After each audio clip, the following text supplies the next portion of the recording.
Assalamualaikum warahmatullahi wabarakatuh. Perkenalkan, nama saya Muhammad Agustino dengan NIM S1B1211069.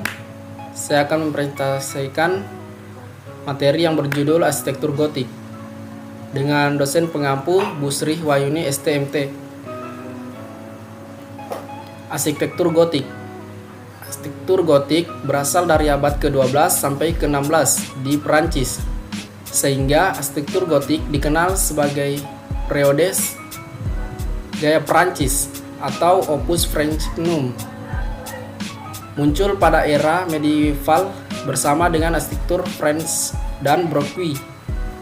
Arsitektur Gotik merupakan evolusi dari arsitektur Romanesque dan lanjutan oleh Renaissance.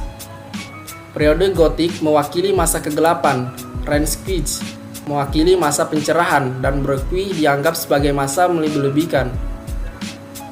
Abad ke-8 adalah periode historis yang secara tradisional mengacu pada abad pertengahan, yang menegaskan bahwa kemerosotan demografi, budaya, dan ekonomi terjadi di Eropa Barat setelah kemunduran Kekaisaran Romawi. Istilah ini menggunakan citra cahaya versus kegelapan tradisional untuk membedakan kegelapan era itu. Awal mula, pada masa arsitektur Gotik, pembangunan gereja saat itu sangat luas, mempengaruhi pemerintahan di seluruh negara yang penguasa, dan sebagian besar rakyatnya menganut agama Kristen, sehingga peninggalan arsitektur masa arsitektur Gotik yang paling banyak dijumpai adalah gereja katedral yang besar dan megah. Kekuasaan dan kekayaan raja didukung oleh gereja. Hal tersebut membuat kecenderungan yang membangun gereja yang besar, megah, dan mewah. Arsitektur Gotik menyebar di berbagai belahan negara, terutama di Eropa. Negara-negara seperti Inggris, Italia, Jerman, Prancis, Belanda, dan Spanyol merupakan beberapa negara pada masa itu menganut gaya arsitektur ini. Point arch, flying butters, dan ribbed vaults yang merupakan ciri khas arsitektur Gotik, yang merupakan pencapaian teknologi struktur pada masa itu.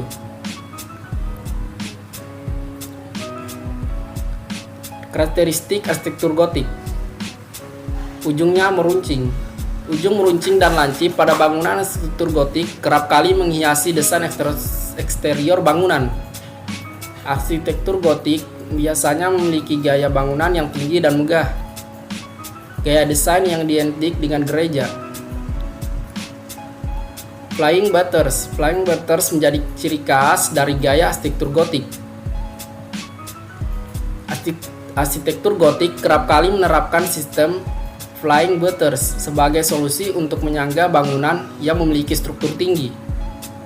Flying butters pun berfungsi sebagai hiasan dekoratif pada arsitektur Gotik yang megah dan berkelas. Rose windows. Selain flying butters, arsitektur Gotik pun banyak menerapkan rose windows pada desain pembangunannya.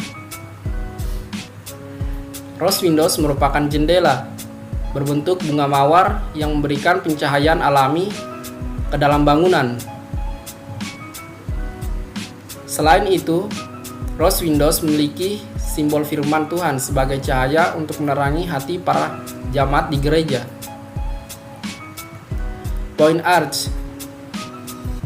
Point arch atau yang biasa disebut lengkungan runcing menjadi ciri khas arsitektur Gotik yang penting interior bangunan. Lengkungannya yang runcing ini berfungsi untuk menahan beban langit-langit atap yang berat. Vault. Vault yang merupakan istilah arsitektur untuk atap yang melengkung menjadi ciri khas gaya Gotik. Vault biasanya digunakan karena lebih kuat untuk menahan beban. Bentuk atap yang melengkung akan menampilkan kesan megah dan agung. Kita akan masuk di dena tampak bangunan. Bentuk dan dena dan tampak. Seperti yang kita lihat pada gambar tersebut, Di sini kita lihat ada tampak sebuah bangunan gotik, struktur gotik, dan denanya. Untuk tampak depannya diberi nama nave, dan untuk sisi kirinya north transept, dan sisi kanannya south transept, dan sisi tengahnya central, dan untuk sisi belakangnya yaitu centroid. Baik, di sini pada gambar di samping akan dijelaskan setiap sisi pada church front mempunyai fungsi bagi kegiatan gereja. Pertama, sisi panjang dari salib, nave atau hell, yang terhubung dengan gerbang utama, nave hex. Kedua, sisi kepala dari salib, centrum, yang biasa menjadi mainan altar yang dipakai pendeta. Pada ujung sisi ini berupa apse yang berbentuk setengah lingkaran. Sisi lengan dari salib, transept, yang dapat dipakai sebagai tempat bertemu atau chapel kecil atau ruangan seperti toilet.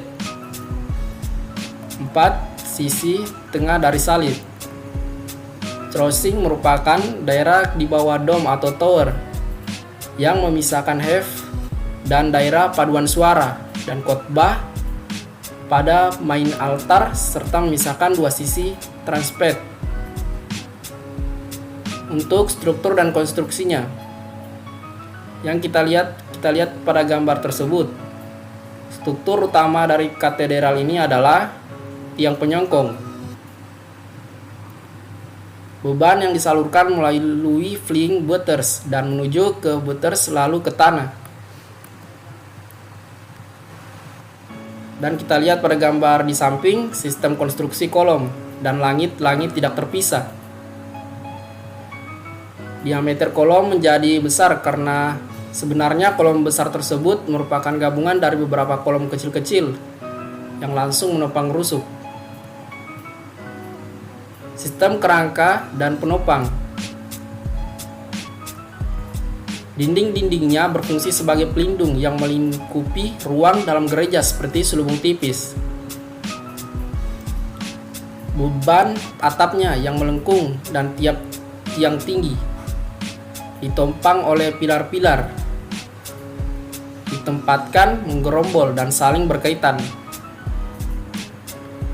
Dan untuk kerangka pada atap melengkung dan konstruksi penopangnya yang dibuat berdasarkan tuntunan pengaturan ruang sangat menguntungkan dinding untuk penutupnya.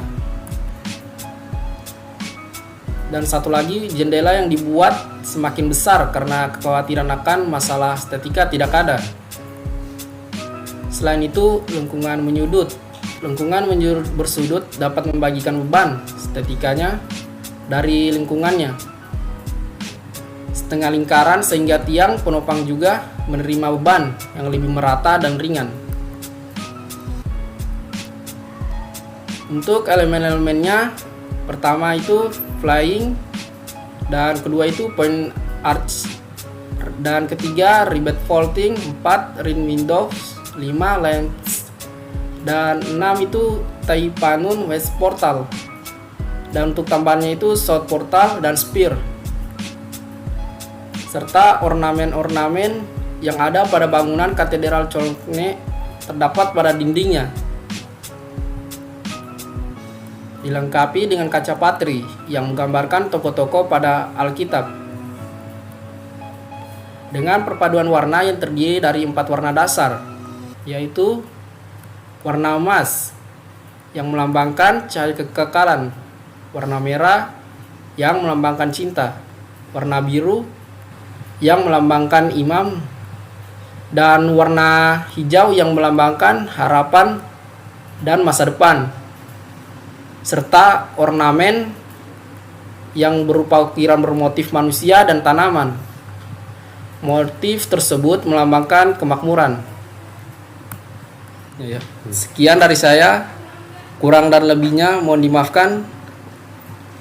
Wabillahi wa taufiq walhidayah. Wassalamualaikum warahmatullahi wabarakatuh.